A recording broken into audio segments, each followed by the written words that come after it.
Oi pessoal, tudo bem? Estamos de volta com nossos vídeos aqui da parte de metrologia, né? Mais um vídeo referente à parte de relógio comparador, né? Vamos aqui analisar, né, a sua leitura, né? Lembrando aquela questão da peça padrão, né? Ou seja, nesse caso a gente está levando em consideração a medição com a peça com valor linear ali indicado, nesse caso de 40 milímetros, e isso é importante porque esse valor está informando exatamente o valor que o relógio comparador ele ficou setado, né? Ou seja, ele ficou no ponto zero. Então, como a gente vai fazer a comparação de uma peça em relação à peça padrão, essa segunda peça ela tem três possibilidades. Ou ela vai estar maior, menor, ou vai estar ali exatamente com o mesmo valor, que na prática é relativamente um pouco difícil, mas ocorre, né? Então, vamos aí para a análise e leitura aqui do exercício. Eu vou aproximar aqui. Pronto, aqui, ó, é exatamente isso, né? Ou seja, nesse caso aqui, em relação à peça padrão, o ponteiro ele não teve deslocamento nem para a direita, nem para a esquerda. Ele ficou exatamente ali no zero, né? E como é que eu sei? Porque, por exemplo, esse instrumento aqui, conforme a indicação do contador de voltas, ele vai do ponto zero até completar 10 voltas, né? Então, esse instrumento, né, ele teria exatamente uma amplitude de medição de até 10 milímetros, né, de até 10 milímetros. Então, nesse caso ele não deslocou nada, ou seja, a peça medida, né, avaliada, ela está com o mesmo valor da peça padrão. Mesmo com essas setas aqui indicando a possibilidade de giro, né, acho que faz parte da animação, mas não teve nenhum deslocamento. Como é que eu sei que não teve nenhum deslocamento? Porque esse traço aqui, observa que ele não teve nenhum deslocamento em relação a 1, né? Ou seja, não passou 1 milímetro.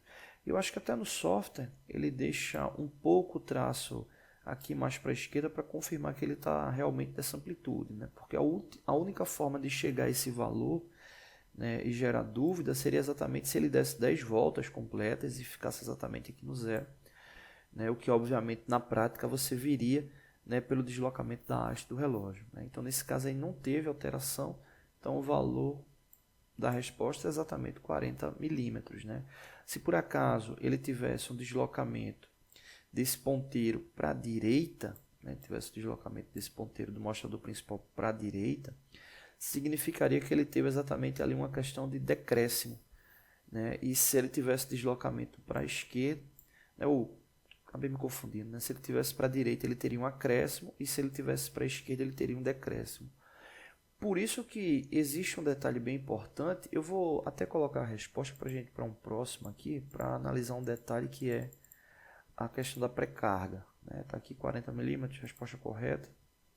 Eu não vou responder esse aqui, eu quero só focar nessa parte aqui, ó. O que acontece, né? Na grande maioria das vezes que você vai fazer um tipo de análise como esse, você faz obviamente o preset na peça de referência, mas por exemplo, essa peça aqui de 64 milímetros, né? Então, quando eu for colocar no 64 milímetros a referência, eu vou deixar ele no zero, mas eu vou colocar mais de uma volta, né? Ou seja, vou dar um zoom aqui para a gente poder ver melhor. Então, o que acontece?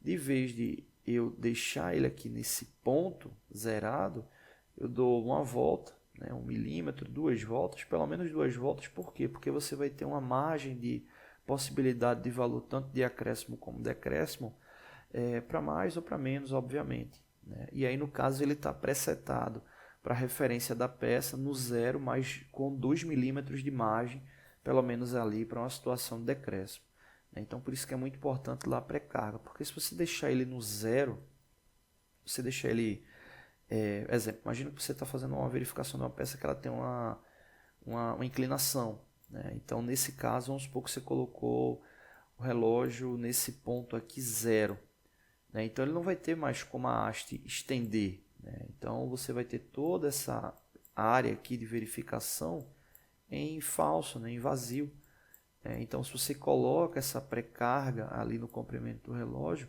mesmo com esse decréscimo, ele vai ter uma tendência de você verificar que o valor ele está girando ali sentido o lado esquerdo, tá bom? Então é isso. Não deixe de se inscrever no canal. Todos os dias vídeos novos. Curta, compartilhe, divulgue. ajude o nosso canal a se fortalecer, participe da nossa aba comunidade, né?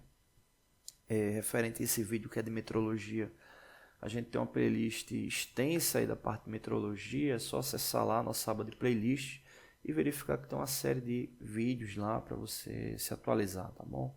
Então é isso, não deixe de se inscrever no canal, todos os dias vídeos novos, curta, compartilhe, divulgue, até mais.